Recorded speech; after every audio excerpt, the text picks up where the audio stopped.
Hello，大家好，我是先锋君。一个极度绝望的人重获希望之后，势必会和以前不一样。罗宾就是这样从绝境中重生的人。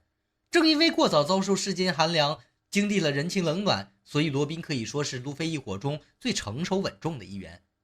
罗宾悲惨的童年遭遇是每一个海贼迷的痛。他年仅8岁就获得了考古学家的称号，因为恶魔果实的能力，周围人都把他当作怪物看待。对比来看，有点像我们每个人都或多或少经历过的校园暴力，所以罗宾的故事总能得到大多数人的共鸣。罗宾的家乡奥哈拉是知识分子的聚集地，岛上的学者专门研究破解历史原文。正是有了罗宾可以阅读空白的100年历史这条线，海贼王的世界观就变得更有深度了，上升到了社会和历史的层面，也开始展露了一个体制的黑暗面。为了完全遏制奥哈拉的学者探知消失的100年，政府向这座小岛发动了屠魔令，就是直接将奥哈拉从地图上抹去，真正做到赶尽杀绝。罗宾一夜之间失去了母亲，成了真正的孤儿，也失去了家乡朋友，从此踏上了到处躲藏的凄惨求生路。他身上还背着世界政府扣的帽子，说他是恶魔之子，年仅8岁就击沉6艘军舰，还是个孩子就有7900万贝利悬赏。就是因为悬赏金的诱惑，罗宾居无定所，常常被人出卖，也让他再也无法对别人敞开心扉。这里不得不提一个重要的人物，萨乌罗。他是青雉的好友，也是一名海军中将。他奉命来奥哈拉抓捕研究历史的学者们，但是发现他们所做之事并没有对世界造成任何威胁，于是他做不到听命行事，便放了奥尔维亚，自己也因此变成了被海军通缉追杀的叛徒。萨乌罗逃到奥哈拉，认识了罗宾，成了这个孤独善良的孩子唯一的朋友。他们一起度过了短暂的快乐时光。萨乌罗教会了罗宾如何校对生活。可是最后屠魔令发动时，萨乌罗为了保护罗宾牺牲了自己。这个悲伤的巨人最后对罗宾说，这个世界绝对没有永远孤独的人，快跑罗宾，不要回头。现在你是孤独一人，可是早晚你一定会找到同伴的。大海是很广阔的，你早晚会找到愿意保护你的同伴，和他们一起活下去。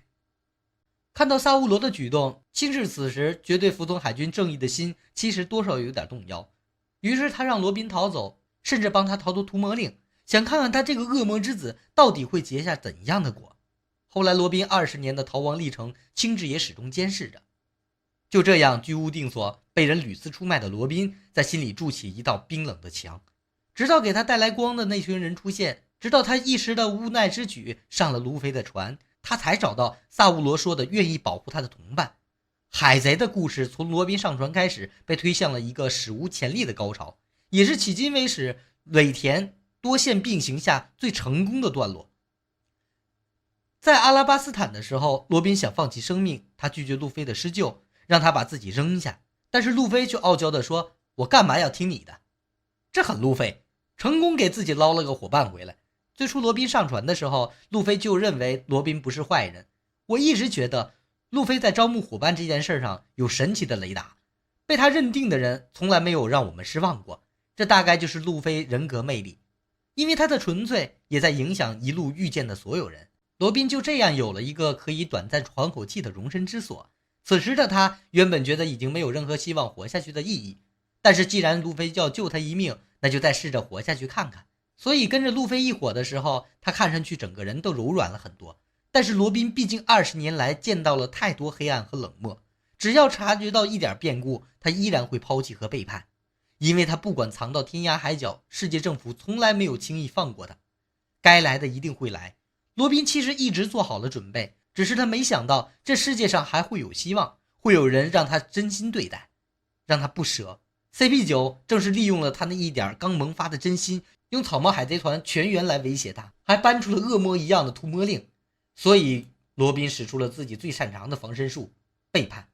但这一次他是为了保护，用自己来做交易，换取路飞等人一条生路。于是罗宾假借背叛，给草帽海贼团全员保护，点燃了载入史册的司法岛事件。看上去和大家还有距离，但是他其实默默接受着大家给他的温暖。从青雉出场把他和路飞冻住之后，罗宾其实就有预感，他会给别人带来厄运。他是不是要离开？但是汽水之都斯潘达姆的威胁直接把他裹挟到了敌对方，让他杀了冰山，还嫁祸给路飞索隆。但是罗宾此时并不够了解路飞这一伙人，他们不在乎什么杀人的罪名，他们更在乎的是伙伴，以及他之所以背叛的理由。大家执着于找到罗宾，就是要亲口听他说原因，所有谣传和听说都不管用，一定要亲口听他说要离开。在司法岛，罗宾明确表达出了自己的想法，这样下去，就算你们可以忍受我，迟早也会觉得我是个负担，到时候就会背叛我，抛弃我的，这是我最害怕的。为了草帽海贼团选择牺牲自己的罗宾是真的想死吗？从来就不是的。一个真正想死的人不会这么痛苦挣扎，他有想做的事儿，他只是想去探寻历史的真相。可是希望越来越渺茫，苟且偷生的一条路，他太疲惫，阻挠太多，太绝望。于是之后，路飞终于知道了罗宾做这一切事情的原因，得知了他的痛苦挣扎，于是他拼死把自己的伙伴抢回来，就算与世界为敌。路飞直接下令，狙击王，给我把那面旗子射穿。他直接回应了罗宾的恐惧。路飞歇斯底里，你说想要活下去。罗宾声泪俱下，我想活下去，带着我一起去大海吧。这不仅是意志的呐喊，也是正式的上传邀请。这也是之后罗宾和众人在一起相处的时候称呼改变的原因，因为在他心里，他不再是草帽海贼团的过客了。萨乌罗曾经说过，他会找到给予自己温暖的伙伴，他终于遇到了。司法岛之后，罗宾获得真正意义上的安全感，他彻底相信了伙伴。2年后，在路飞对战多弗朗明哥时，他坚定地说，路飞是值得别人为他拼命的，因为他就是那个被路飞拼命拯救的一个。另外不得不提，就是罗宾的历史使命。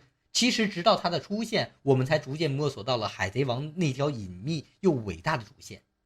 最近的和之国篇，我们逐渐看到露出水面的历史正文的重要性。要找到 One Piece， 就要集齐4块作为路标或地图一样的历史正文。弗兰奇从蛋糕岛印回了大妈那一块，现在凯多这里也有。但是最重要的问题是，世界上除了罗宾和几乎灭绝的月光一族，再也没有人能读懂上面写了什么。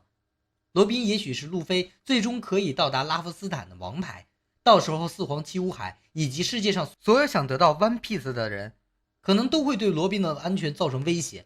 再加上世界政府和天龙人极力阻止别人去探究空白的100年历史，我猜有关罗宾的危机将会再次爆发，因为这些人对他出手是迟早的事情。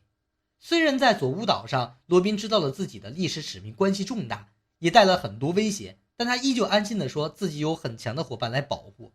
话虽这么说，但其实作为观众的我们还是要捏把汗，小心等着危机降临那天。这也许将是海贼王故事进展到最后的重要情节。目前世界格局已经逐渐打开在我们眼前，吴老行和天龙人都是罗宾这个奥哈拉残党为眼中钉，同时龙也开始了对付天龙人的行动。罗宾待在革命军身边的2年，我想之后也会成为一部分重要主线相关内容。也许他阅读历史原文，知道了天龙人的弱点或把柄，于是让革命军的战斗布局有了更快的进展。现在我们知道，从罗宾发誓要活下去开始，他就找到了自己想要向往的方向。